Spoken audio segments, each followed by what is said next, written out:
Hi, so today we are gonna learn about a marketing skill that can make your ads better. So writing ad copy is painful. You need at least 15 headlines for Google and all under 30 characters, all working in any random combination.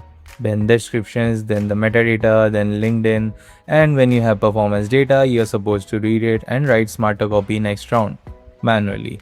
The ad creative skill inside Claude Code handles all of that. Let me show you. Claude runs as a performance creative strategist. It asks you for four quick things: platform, what you are promoting, your audience, and any constraints. Here these are all listed. Now let's run the skill and understand the output.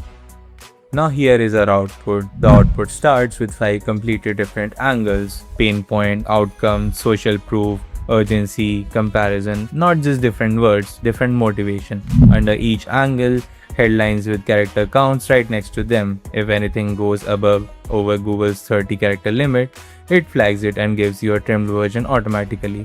Descriptions complement the headlines, they don't repeat them.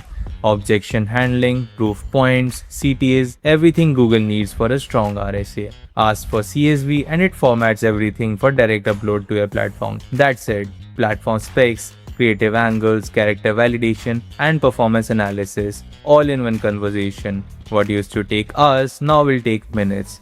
This is the ad creative skill and you can use it from our GitHub repo mentioned in the description. Thank you.